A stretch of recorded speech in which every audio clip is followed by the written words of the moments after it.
for joining us for Mid-American Gardener. I'm your host, Tinisha Spain, and we are well into the gift-giving season. And that's why today's show is going to be all about what to give the plant person in your life. And we've got lots of ideas. We're going to go out to a local plant store, meet the owner, and talk about some of the gifts that he has at his shop. And we're also going to talk with one of our panelists who's going to show you how to make more of a handmade gift that you can give someone. But first, we're going to go out to Plant Mode in Champaign and hang out with the owner, Mathis, and he's going to show us all around his shop and tell us about what gifts he's got in store.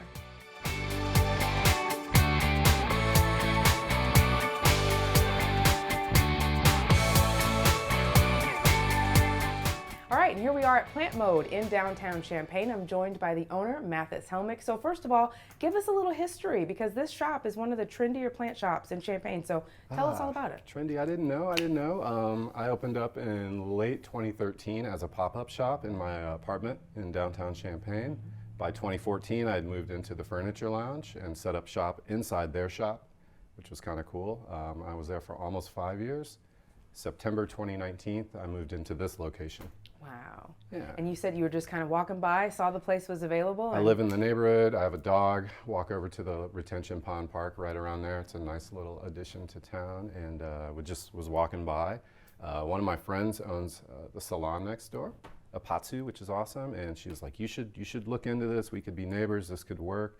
I looked into it. The landlady was awesome. Got me in here. The rest is history, and that is Plant Working Mode. on it, yeah. Awesome, awesome. So we're getting into the gift-giving time of year, right? And we've got people, I'm sure, coming in wanting to buy things for others. So with our show, we're going to talk all about plants for the plant person in your life. Now, let's start out with some gift ideas for the beginner, or maybe the person who kills plants when you gift them one. Sure.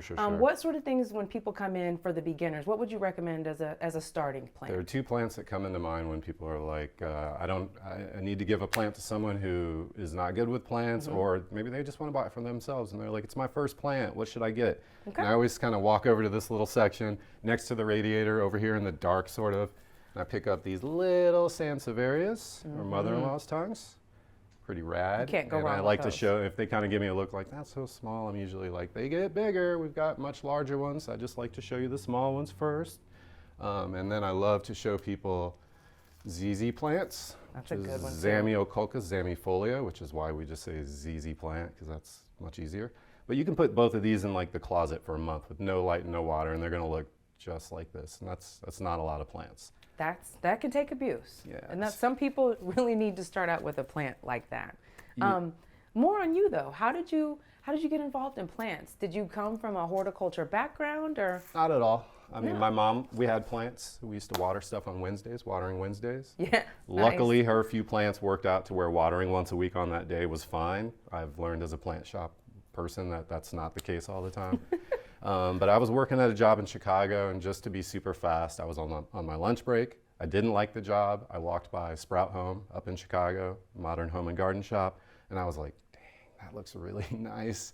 Someone's out there watering, holding a Heineken, watering, trees and shrubs. And so I finished my lunch and walked back by, and I asked for a job. Wow. It was the end of the season, and they were like, you should come back in the winter and see if you can do Christmas trees, because we're a Christmas tree lot in the winter. And then if you are, we'll hire you up in the spring, and that's sort of what we did. Wow, so you just took this on and just learned every aspect of it started as like, I don't like the job I'm in, I need something else. That looks pretty cool, and then it turned into something that I love. Awesome. So tell us a little bit more about some of the easies. We talked about mother-in-law's tongue and ZZ. Sure. What else? I like to point out that Hoyas are pretty cool, pretty unassuming little plant that comes in a lot of different leaf shapes and different colors. Big, thick, waxy leaves that don't just dry out on you, or if it does dry out and is 4 or 5 days past when it needs water, it's still going to be here. It's still going to look good. And if you take care of it for quite a while, you'll get these amazing flowers. Ooh. And that's always a surprise to people. There's a family of plants called peperomias. This one's called Eden Rosso. There's a lot of different peperomias. Looks like I didn't bring over any at the moment. A lot of different leaf shapes. It's another thick-leafed tropical plant. To me, thick leaves are easy, as long as you just let things dry out between waterings. That's the trick. That's the trick. Especially this time of year, because we're all moving indoors. Yeah. And so we're all looking at our plants, and we all think that they need more love than they actually do. Yeah. And we overwater. Yep. neglect over nurture, in my opinion, for almost everything. Just let things dry out and they're going to be a lot easier. There are people who are like, hey, what's wrong with this plant? I bought it from you like 2 weeks ago. I've been watering it about every 3 days. I put it in the window every day when I go to work. And then we're like, that plant wants watered about every 8 to 10 days. Yes. And it's a low to medium light plant. Set it on the little label and we talked about it. It's cool though. So just we'll get it worked out. Just move it back. We can always troubleshoot things. So I always tell people, reach out to me with your plants if you have questions about them. Okay. And during the pandemic, I know you've noticed it. Yeah. We've always talked about it on the show, but there was an explosion of gardening and plant people during this. Are you still seeing that momentum with people coming in? It's slowed down a little bit. I mean, I don't see, there aren't people who are just walking in being like, there's a plant shop I just learned about. I have, I have 45 plants and I've only had them for 2 months. Like that whole thing is slowed down.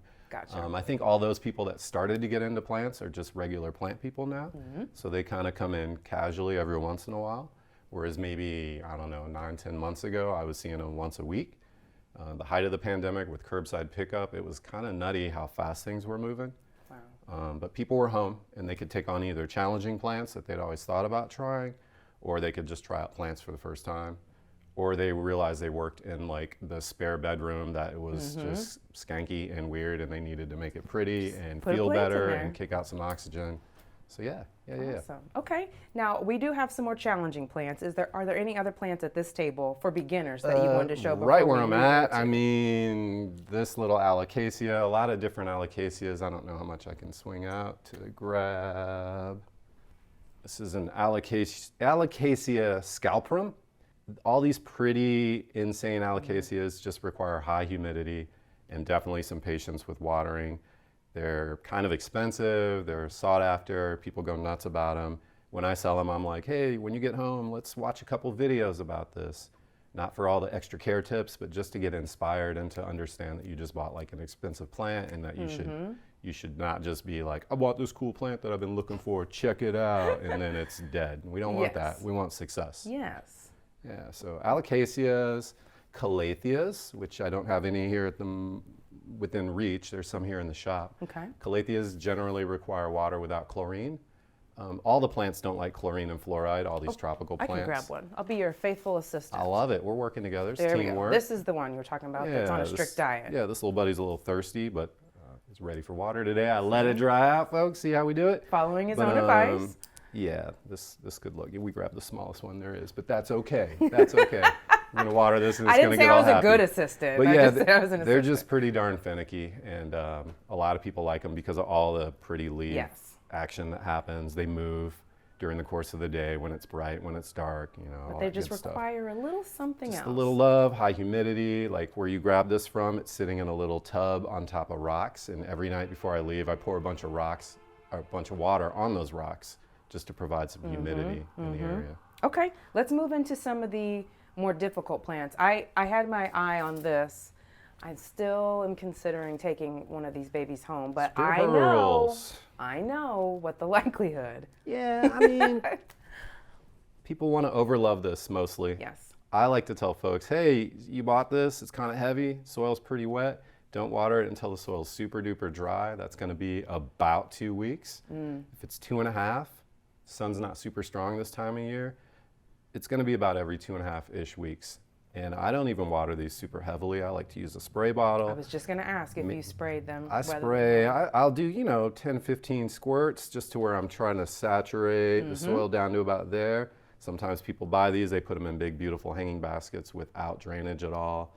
They'll water them, not really think, and then just, I'll get an email like, this plant smells funny. Like something's, I'll be like, yeah, like something's rotting. Rot in there. Well, I saw it wrinkling, and I thought, because it'll pucker when it's rotting, and it'll pucker when it needs water.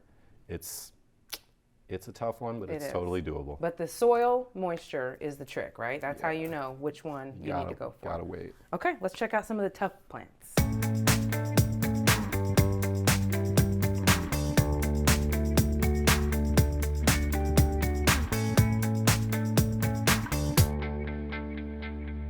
Okay, so now we're on the other side of the shop and we're going to talk about some plants that may be better for your more experienced plant person and also some desirables that came out of this huge explosion of plant parents during the sure. pandemic. So take it away. Give us the tour. What are people looking for? What are they looking for? Yeah. So people got into plants. They got some easy plants. They got some more difficult plants. And Instagram told them they needed certain plants. More. So I try to get certain plants for those type of folks. Yes. So I don't know. The Instagram crowd. Yeah, this is a. Ooh. Check it out. Some leaves are going to fall off it because It's a that little time of finicky. year, right? Yeah, Ficus triangularis variegata.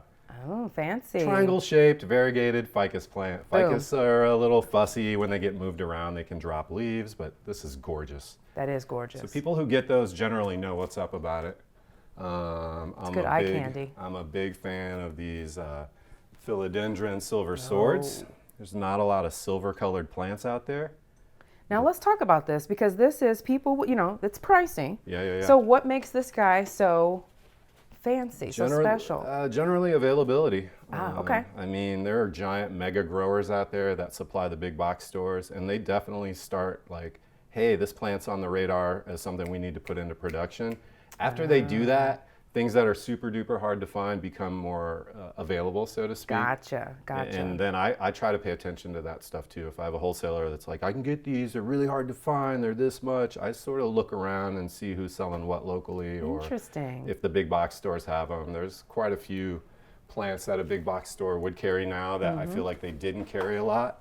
This is a begonia maculata. Beautiful. I'm not going to call this rare or anything. They're also called like bat wing begonias or angel wing begonias. They're like little spaceships to me, though. That is pretty. Little silver dots. So you have to pay attention to trends. Try to, yeah. It's not just these are good plants, it's what are popular plants. And sometimes more than like me Googling like what's popular today, it's based on my clients just kind of being like, hey, can you get me, you got me one of these before, here's my list.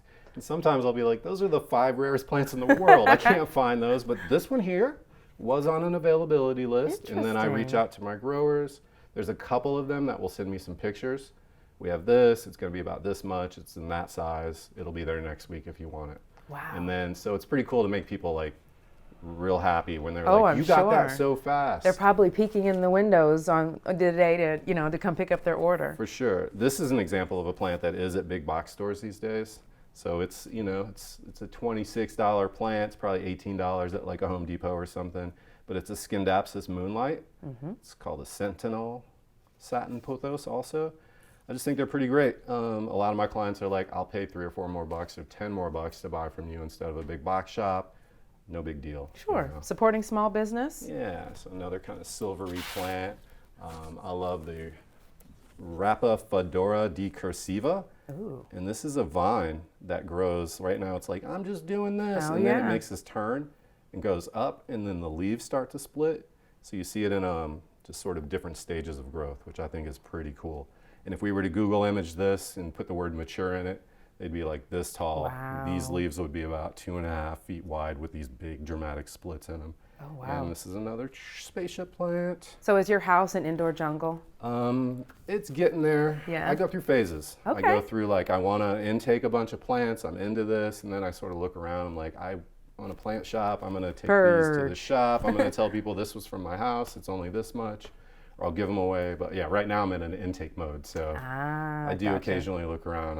It's a small apartment I live in, so it's pretty easy to jungle up. Yes. I bet the oxygen is just pristine. I like to think so. Yes. I like to think so. What else? What else do we have? And another philodendron that I like. This is called Jungle Boogie Narrow Form. This gives me alocasia.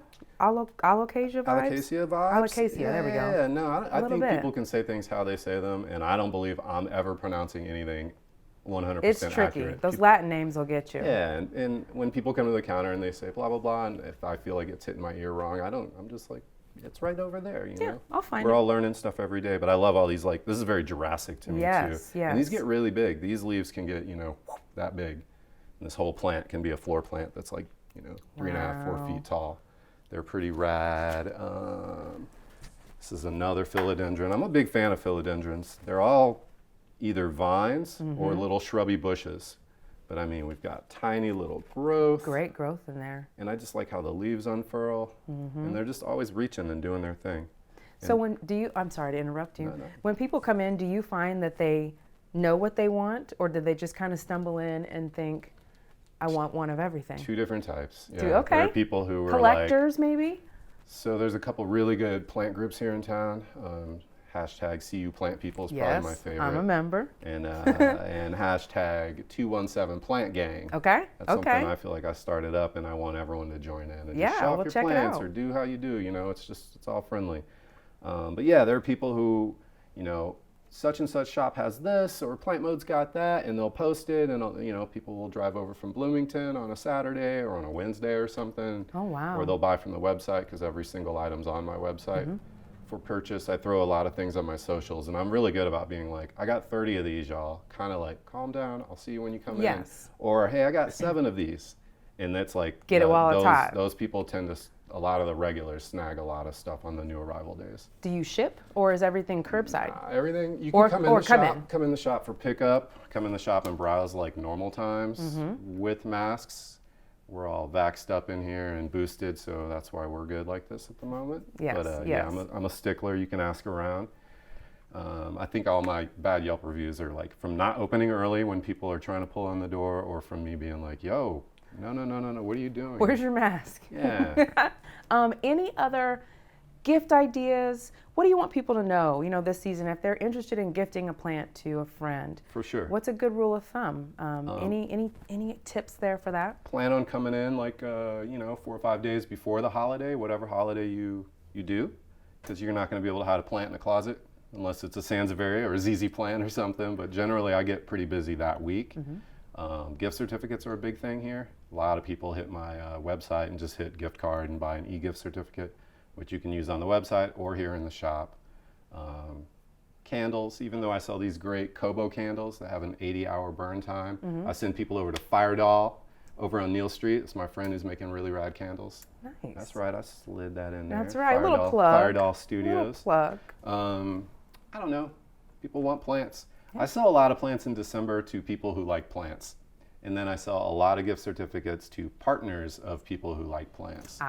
Or I get a lot of phone calls. My daughter goes to the U of I. She won't be back until winter semester starts, but I want to get a $50 gift certificate.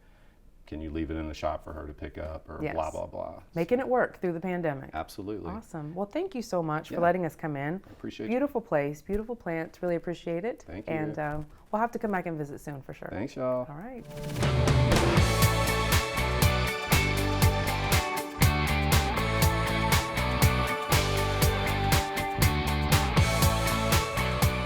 And again, a big thank you to Mathis for letting us come in and hang out with him at Plant Mode today.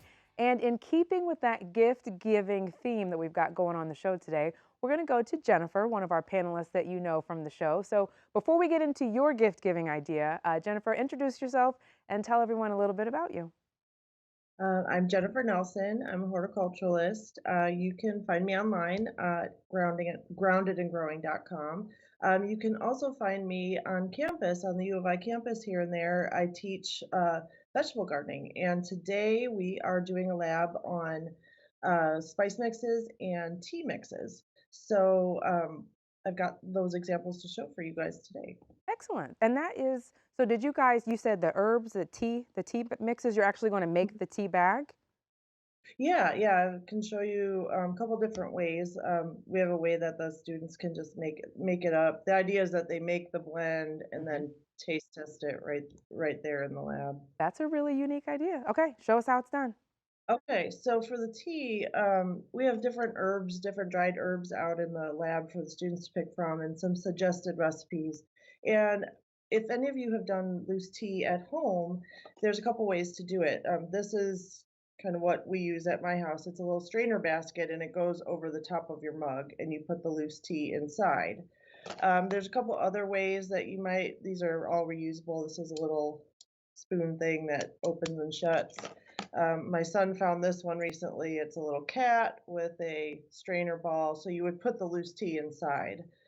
But another option is you can buy just empty tea bags, just like what you would, a tea bag you would buy already filled. But this one is empty, and it has a little drawstring on it, and it's just a paper, almost like a coffee filter material.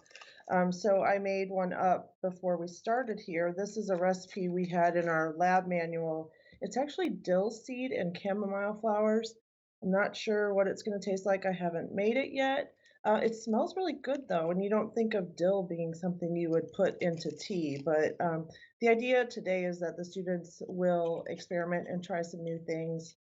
We've been talking the second half of the semester about, so you've grown all this stuff. Now, what are you going to do with it? So, having some sort of a gift idea this time of year would be really handy, and tea might be one of the things you might want to make up. So, Interesting. Now, what kind of herbs at home could we use to make some tea blends if someone were interested in maybe doing this for a gifting idea?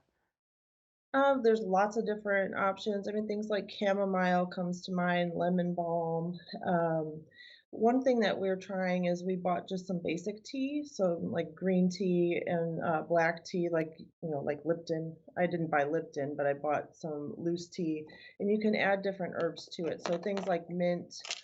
People were doing some mixes with lavender flowers. Um, Mint would be a great one because there's lots of different flavor profiles in mint. You can get some that are more fruity or more chocolatey. Also, we have some spearmint, so you could blend different mints together. Interesting. That's very cool. So, do you know about how much are you using? Is there a particular amount that you guys are measuring, or are you just kind of a pinch here, a pinch here? Well, we've got some recipes that have some amounts, but generally, what you end up when you make the tea is generally about a teaspoon per 8-ounce cup. Okay. Awesome. Awesome. And so, what other items in the greenhouse? Well, I guess it's kind of an off time of year, but what other items have you guys been working with in class to sort of take it to that practical application of growing to eating or use? Oh, sure. Well, we started out the first half of the semester and we just finished it up right before Thanksgiving. We did some outdoor container gardens. So people grew things like kale and lettuce, some Chinese cabbage. We had kohlrabi and radishes. Our beets didn't do very well, and we're still trying to figure out why that was. But people were taking home harvests every week when they came to lab, and I saw a number of people were recording it. One student made a little TikTok movie of her garden from start to finish, so that was pretty cool. And then we also did some things in the greenhouse with taking cuttings, so trying to get some practical working knowledge of things that they could do at home. Okay, so do you have any of the loose tea with you now? I all I have is what I put in the packet here, but I have a spice mix. We're also doing spice mixes Oh, today. And so just as I can send you this recipe if you want to share it with viewers. But this is my husband's mix for like doing ribs or doing smoked stuff on the grill. And we mixed everything up. We just I don't know, we used various wow. spices. You could use some of this stuff you could grow yourself. That's kind of the whole point is that if you grew all this stuff, what do you do with it? Hmm. Um, and we're just mixing it up in baggies today, but the potential is like you could buy jars like this. This is actually reused from something I had in my spice cabinet at home, and I just washed it up and removed the label. And so there's nothing that about it that can't be reused. But you could take what I made today and package it up and give it to friends and family for the holidays. That's a really, like, I would have never ever thought to make a spice blend or something like that. The one that you have that your husband enjoys. Tell us a little bit about the ingredients that are in that one. Okay, so this one has in it brown sugar, kosher salt, chili powder, paprika, garlic powder, onion powder, cumin, oregano, and coffee of all things. So it makes a really good rib rub. That's the most popular thing in our house that he uses it on. Very cool. Well, we'll have to definitely get those recipes from you because I know folks are going to be interested in those. So, thank you, Jen, so much for flying in with us today and being with us on Zoom. And again, we want to thank Mathis again at Plant Mode. Jen, I know you go there often, so guilty Mhm. as charged. I bought a couple It's a things. great place. Yes, Yes. and I'm so looking forward to getting out into the community and going to more plant places and more plant shops. So if you've got a place you think we should shoot, let us know. But Jen, thank you so much. Thank you to Plant Mode and thank you to you for watching. And we will see you next time on Mid American Gardener. Good night.